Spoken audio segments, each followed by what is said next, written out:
Margaret sat in her small living room, her back slightly curved from years of carrying burdens that life had placed on her shoulders. The fire crackled in the old brick fireplace, sending shadows dancing across the room.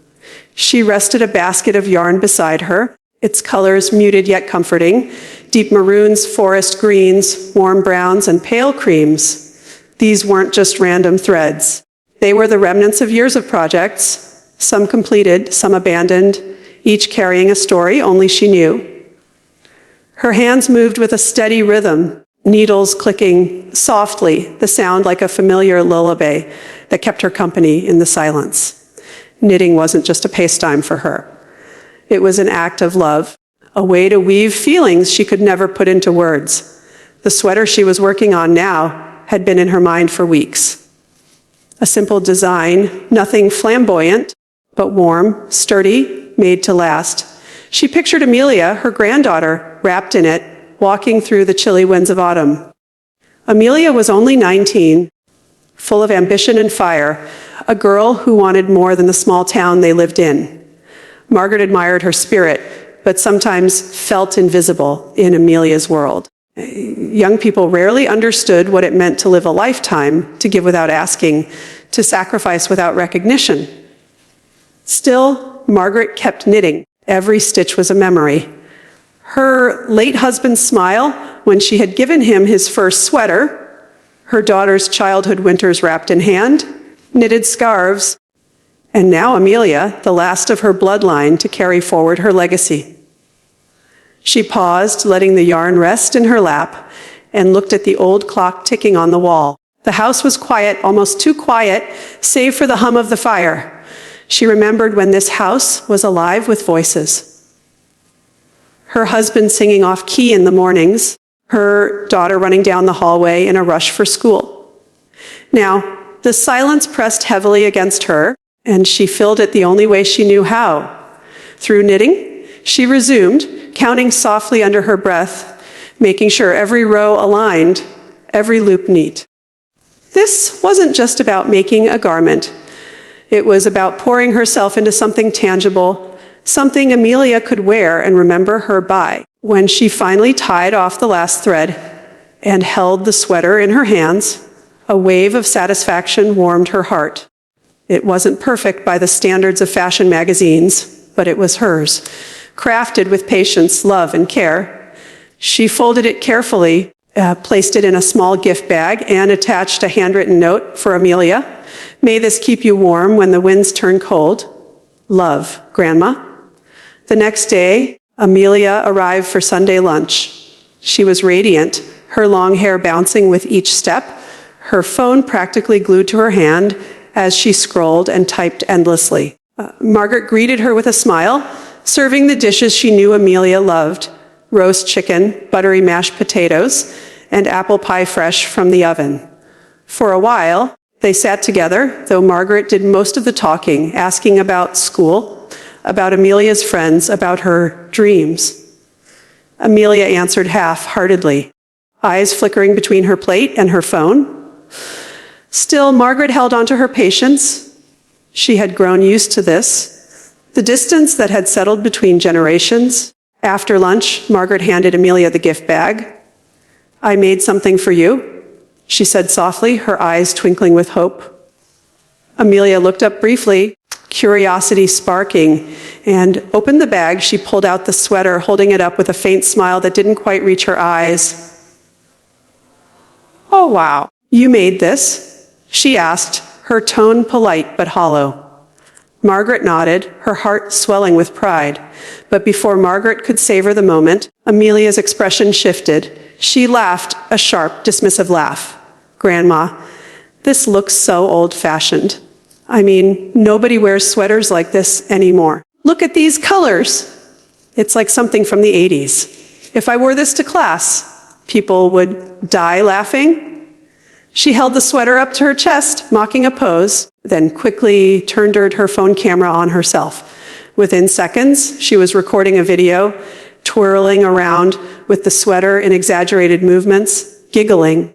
Guys, look what my grandma made me, she said into the lens, her voice dripping with sarcasm. Cute. right? So retro. Maybe I'll start a grandma chick line. Margaret froze, her smile faltering. The sound of Amelia's laughter pierced her heart like needles sharper than the ones she knitted with. She wanted to say something, to explain that the sweater wasn't about trends, it was about love, about history, about the comfort of family in every loop. But her throat tightened. She sat quietly, watching as Amelia pressed buttons on her phone, uploading the video to her friends, who would no doubt join in the mockery. For a moment, Margaret's vision blurred. She blinked, trying to steady herself. She forced her lips into a small smile, though her chest ached. "I thought you might like it," she whispered, almost to herself. But Amelia was too busy reading comments flashing across her phone screen to notice. Laughter echoed from the device, emojis of tears and smirks filling the air with invisible ridicule. Margaret excused herself and walked into the kitchen. She stood by the sink, gripping the counter tightly, her knuckles white. Memories rushed through her. Nights she had stayed awake, knitting by dim light to finish a sweater before Christmas morning, the way her husband used to wear her work proudly. Even when the stitching wasn't perfect, the way her daughter once said, "Mom, you have magic in your hands." And now, Amelia, the one she had loved the most, had turned that magic into a joke. She wiped her eyes quickly before Amelia noticed, though she doubted the girl would look up from her screen long enough to care. Returning to the living room, she found Amelia slipping the sweater back into the bag carelessly, already asking, "Can I take some pie home? My friends are having a movie night." Margaret nodded, her voice weak but steady. "Of course, dear." When Amelia finally left, Margaret sat back down by the fireplace. The sweater bag sat on the chair where Amelia had tossed it, untouched, unloved. Margaret picked up her needles again, though her hands trembled. She began another piece, but this time every stitch felt heavier. She wasn't sure if it was sorrow, anger, or both. But she knew one thing: the love she poured so freely had been mocked, her art dismissed as nothing more than a relic of the past.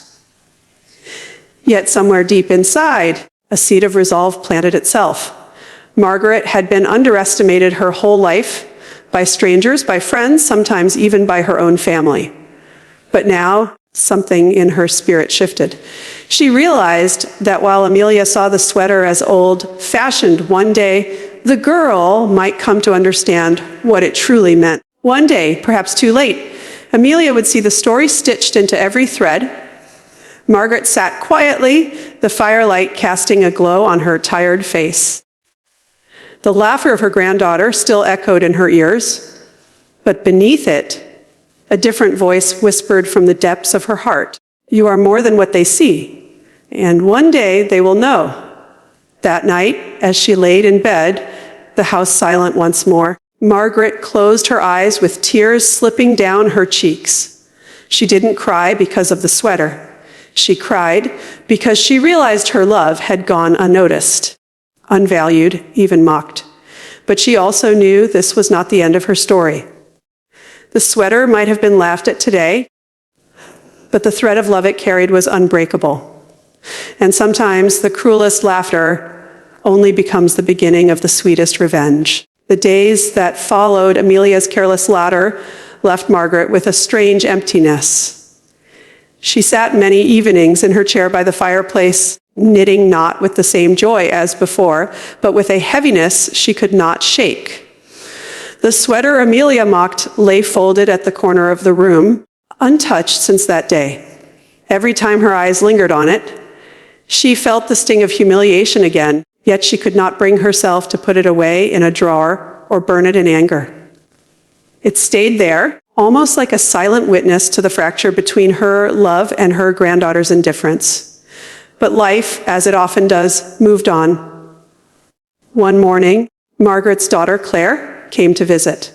Her face was tired, her hair pulled back in a rushed bun, and she carried the same weary energy she always did after her long shifts at the hospital. As they shared tea, Claire sighed heavily and said, "Mom, Amelia's been talking nonstop about this fashion school in Paris. It's one of the most prestigious in the world. She says it's her dream to study there. Margaret listened quietly, the words sinking into her. Paris, fashion school. Dreams. She could imagine Amelia, her head full of ideas, sketchbooks filled with designs, her ambition as sharp and restless as her laughter had been that day. Claire continued, rubbing her forehead. The problem is, the tuition is outrageous, completely beyond what we can afford. I told her we just can't do it. She'll have to find a more practical path, but she won't listen. She says her future is there, that she'll die inside if she can't go. Margaret's heart ached. She knew what it was to have dreams crushed, to feel the walls of reality closing in. She remembered her own youth, how she had once dreamt of studying literature, of writing books, but had been forced to give it up when her family needed her to work. She had traded her own ambitions for survival, and though she never spoke of it, that sacrifice had always lived inside her like an unfinished song. Now, as she heard about Amelia's desperation, something stirred within her. That evening, after Claire left, Margaret opened the small wooden box hidden in the top drawer of her dresser. Inside were the savings of her lifetime, not much by the standards of the world, but to her it was everything.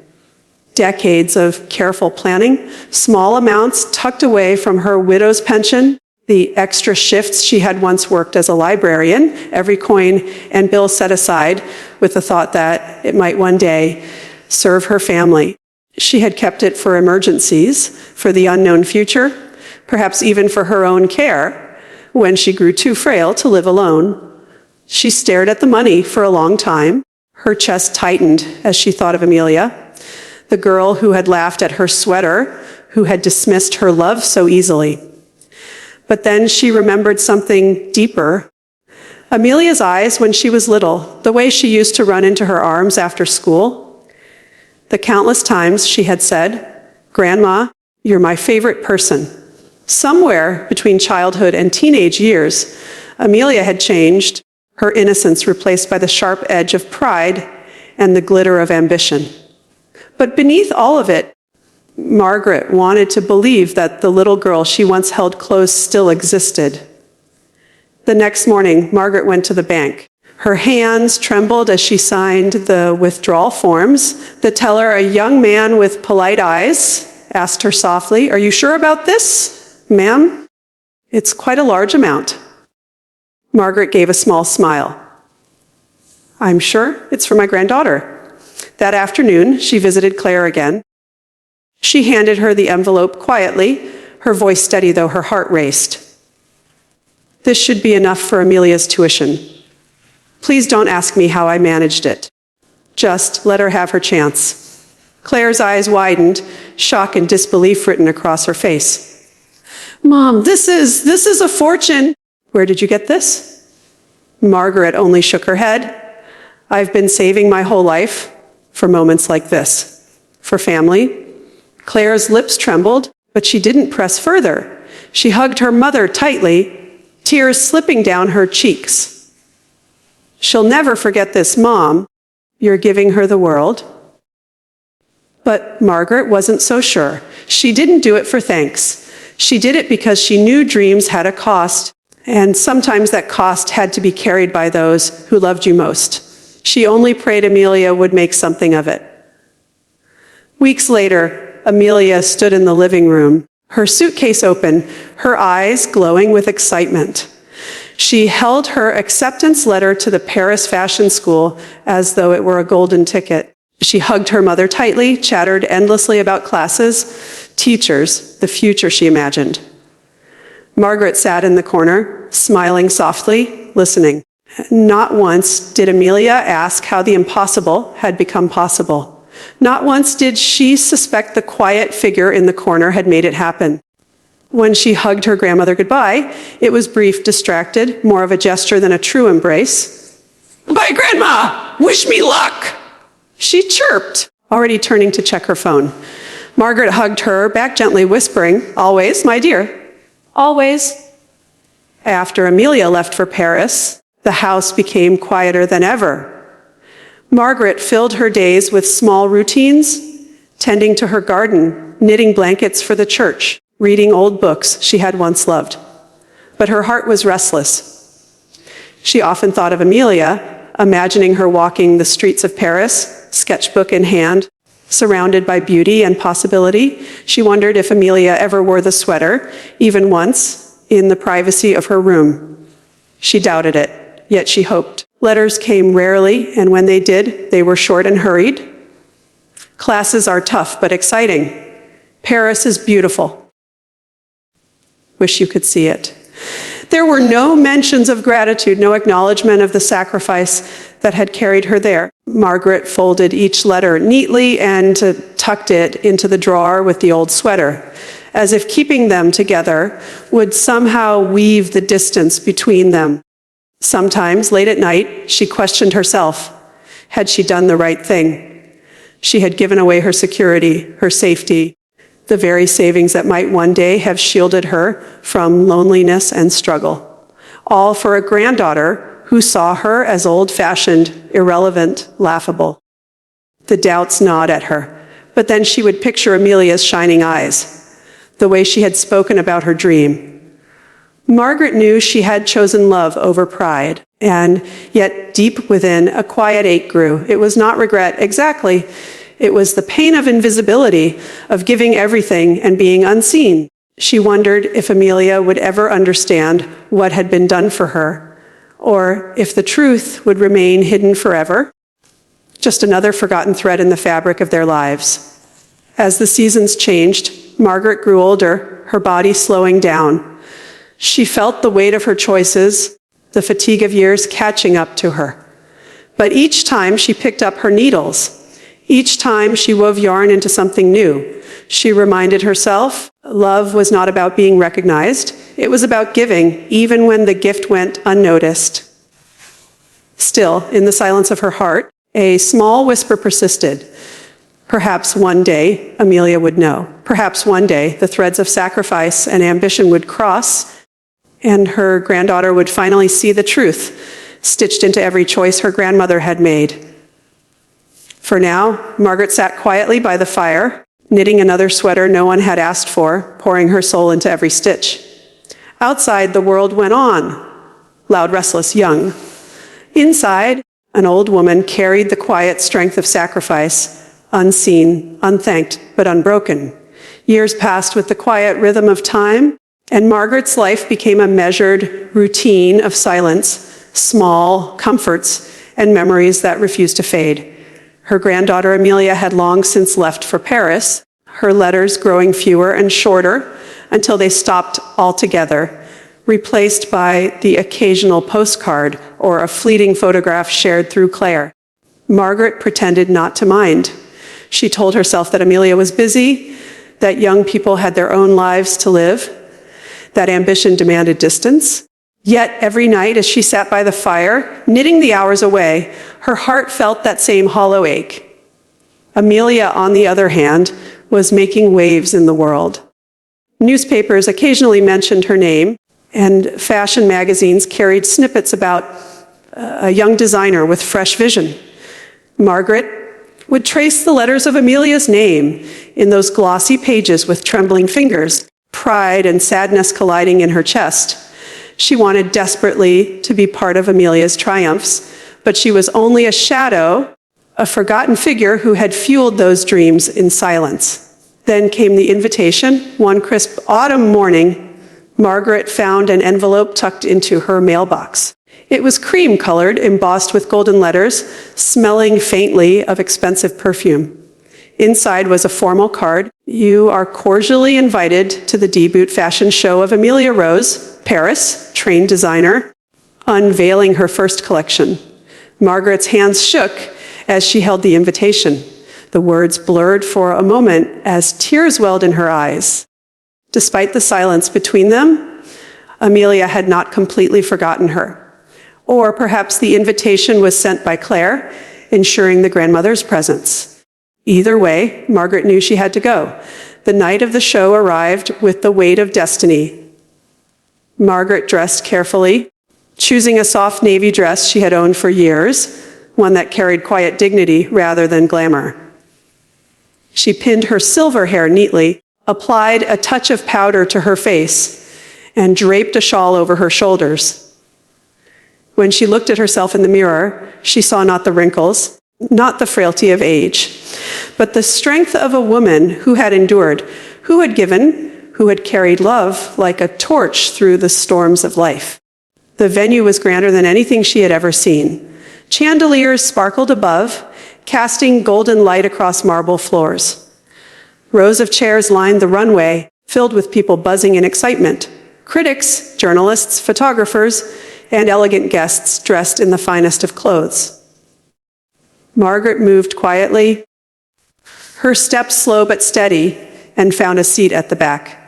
No one noticed her, which suited her just fine. She wasn't there to be seen. She was there to witness. When the lights dimmed and the first notes of music filled the hall, the room hushed.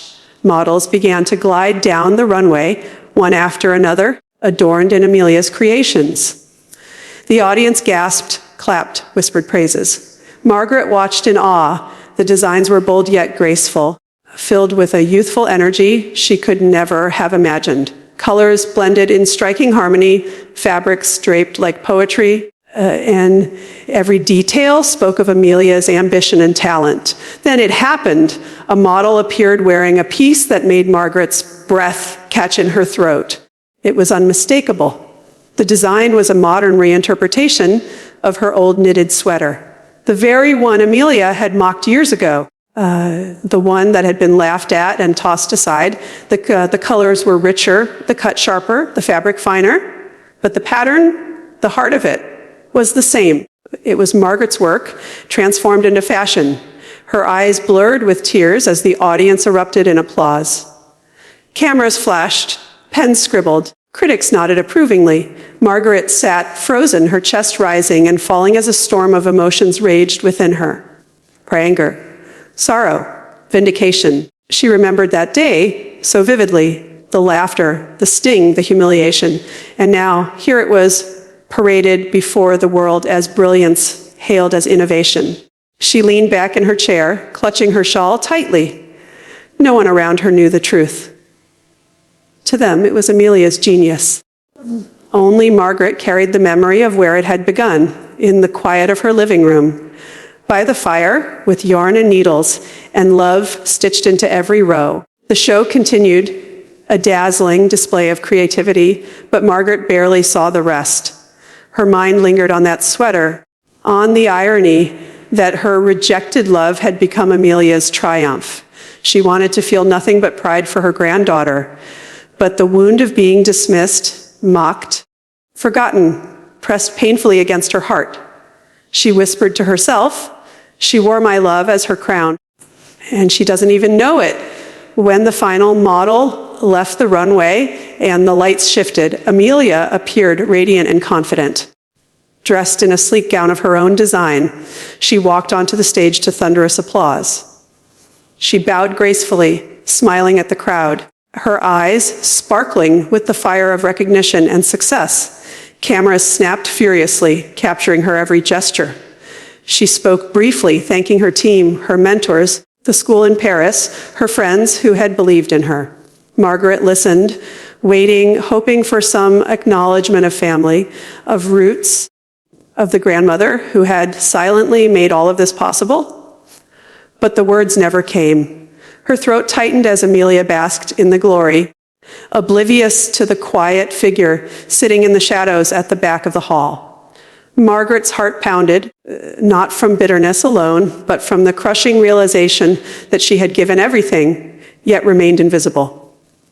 After the show ended, the audience spilled into the reception hall, buzzing with admiration, clutching glasses of champagne, eager to meet the rising star. Margaret hesitated, standing at the edge of the crowd, unsure if she should leave quietly or approach Amelia. Her hands trembled as she adjusted her shawl. Something inside her urged her forward. She had to say something. She moved slowly through the throng, unnoticed among the glittering guests. When she finally reached Amelia, the young woman was surrounded by admirers, her laughter bright, her smile wide. Margaret waited patiently, her heart aching with every passing second. Eventually, Amelia turned, her eyes widening in surprise. "Grandma, you came?" she said, almost as if she hadn't expected it. Margaret's voice was steady, but carried an undercurrent of sorrow. "I wouldn't miss it, dear." Amelia smiled awkwardly, perhaps embarrassed, perhaps unsure.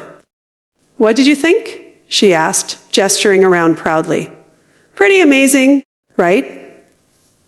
Margaret looked at her for a long moment, then whispered softly, though her words carried weight. "The sweater you mocked became your masterpiece. The one you laughed at in my living room, the one you said no one would ever wear. Do you remember?" Amelia froze, her smile faltering. The crowd's noise seemed to dim around them, leaving only the silence of truth. Margaret continued, her voice breaking slightly, but still strong. "You wore my love as your crown tonight. You built your glory on something you once called a joke. And yet you never knew, never cared the price I paid to bring you here."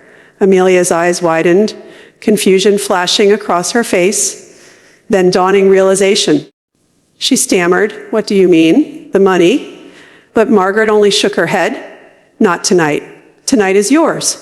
But remember, child, what you mock today may one day be the very thing that saves you. And what you take for granted may be the very thing that costs someone else everything." She reached out, touched Amelia's hand briefly, then turned and walked away, her shawl brushing against the floor, her figure retreating into the sea of strangers. Amelia stood frozen, her admirers waiting for her attention, her triumph suddenly feeling hollow. The applause still echoed in her ears, but beneath it rang her grandmother's words, unraveling the threads of her pride one by one. Margaret stepped out into the night air, the city lights glowing softly around her.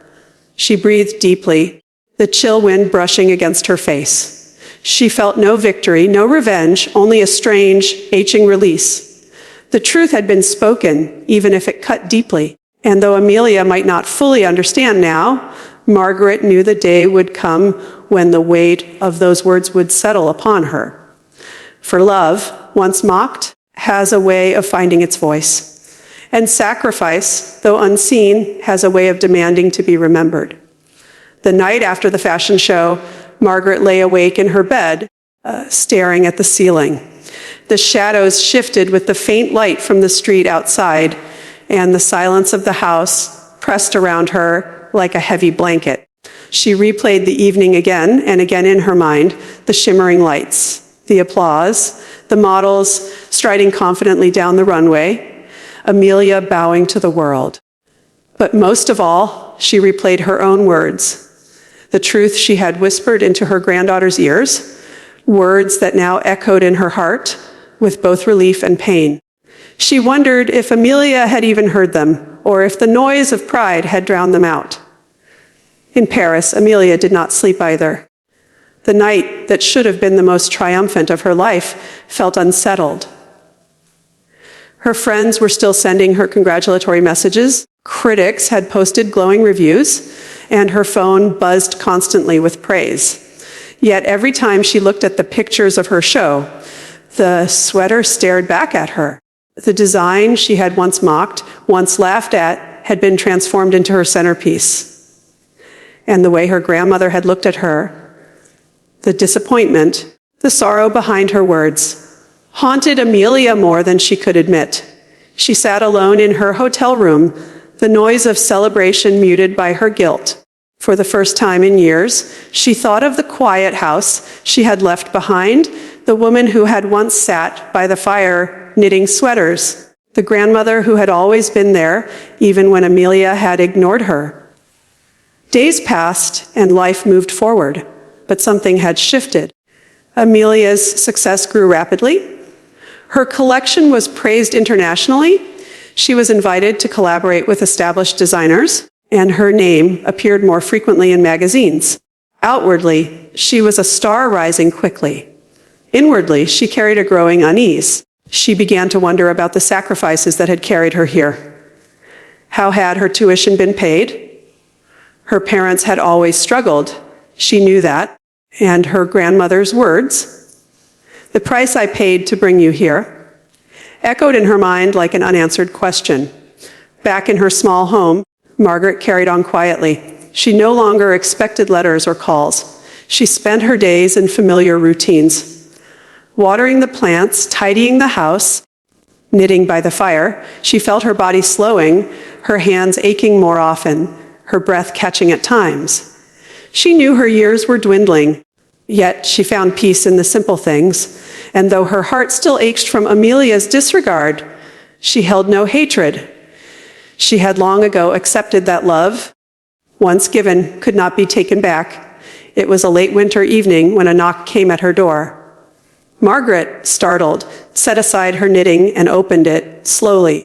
There stood Amelia, dressed not in designer clothes, but in a plain coat, her hair tied back, her face pale and uncertain. For a moment, neither spoke. The years of distance hung heavy between them. Then Amelia whispered, "Grandma." Margaret's eyes softened, though she did not smile right away. "Amelia," she said quietly, stepping aside, "come in." They sat together in the living room, the fire crackling softly. Amelia looked around, as if seeing the room for the first time. The worn furniture, the stacks of books, the baskets of yarn, the sweater folded neatly on the chair. She swallowed hard. I needed to see you," she began, her voice trembling. "I haven't been able to stop thinking about what you said." Margaret folded her hands in her lap, her gaze steady. "And what did I say, child?" Amelia lowered her eyes. "You said the sweater I mocked became my masterpiece. You said you paid a price to bring me here. And I realized I never asked. I never wondered. I just took it all for granted." Silence filled the room. Margaret let her words linger, then sighed softly. "Yes, Amelia, you laughed at what you did not understand. That sweater was love. Every stitch I've ever made was love. And when you needed your dream, I gave you what I had, my savings, my future, everything I'd kept for myself. I gave it all so you could walk the path you wanted. And you never knew." Tears welled in Amelia's eyes. "You paid for my school, all of it, Grandma." I never," her voice broke. She covered her face with her hands. "I mocked you. I ignored you. I treated you like you didn't matter. And all the while, you were the reason I even had a chance." Margaret's expression softened. She reached out and took Amelia's hand, her touch gentle but firm. "You are young, Amelia. Youth rarely sees the sacrifices that carry it forward. I did not do it for gratitude. I did it because love asks for nothing in return. But it hurt me, child, when you mocked what I made with my hands. It hurt me to be invisible in the very life I built for you." Amelia wept openly now, her tears spilling onto her grandmother's hand. "I'm sorry," she whispered. "I don't deserve your forgiveness. I don't deserve what you gave me." Margaret stroked her hand softly, her voice calm. "It is not about deserving. It is about love. But you must learn, Amelia. Learn that success without gratitude is hollow. Learn that ambition without memory is cruel. Do not forget where you come from or the people whose hands lifted you up when you could not stand on your own." The fire crackled louder, filling the silence that followed. Amelia looked at the sweater folded on the chair, the same one she had mocked years ago. She rose slowly, picked it up, and held it against her chest. "This is beautiful," she whispered, her voice breaking. "I see it now. I see everything you poured into it, and I was blind." Margaret's eyes glistened, but she smiled faintly. "It is never too late to see, child. The threads of love never unravel completely. They wait for you, even when you ignore them." That night, Amelia stayed. She slept in the small guest room she had once known as a child, the room filled with old quilts and the faint scent of lavender. She wept quietly before drifting into sleep, feeling both ashamed and strangely relieved. as though the weight of truth had freed her. In the days that followed, Amelia visited more often. She began to ask questions about Margaret's past, about the sacrifices she had made, about the life she had lived. She listened to the stories she had once dismissed. And slowly, she began to change. Her designs shifted too. Less about boldness for the sake of attention, more about weaving meaning into fabric. She began to speak in interviews about heritage and hidden stories. And though she never publicly admitted where it all began, her work carried the echoes of her grandmother's love. Margaret watched quietly, proud but cautious. She did not need the world to know the truth. It was enough that Amelia finally did. It was enough that, when the winds grew cold, Amelia wrapped herself in the very sweater she had once mocked, finding comfort in its warmth. In the final years of her life, Margaret grew frailer, but she was not lonely anymore. Amelia came often, sometimes sketching beside her as she knitted, sometimes just sitting in silence by the fire. And when Margaret's hands grew too weak to hold the needles, Amelia took them and whispered, "I'll carry it forward, Grandma, I promise." When Margaret passed quietly one spring morning, Amelia wept as though her heart would break. But she also understood now. She understood that love was not measured in words of thanks or in grand gestures, but in the quiet, invisible sacrifices that had carried her every step of the way. At her next show, Amelia unveiled a collection called Threads of Memory. And at its center was not a gown, not an extravagant design, but a simple sweater, knitted, not manufactured, its stitches uneven but perfect in their imperfection. She told the audience only this: "This piece is for the woman who taught me what love looks like." The applause thundered. But Amelia heard something else that night: the quiet clicking of needles by a fireplace, the sound of love woven into yarn, the memory of a grandmother who had given everything. And for the first time in her life, Amelia felt truly warm.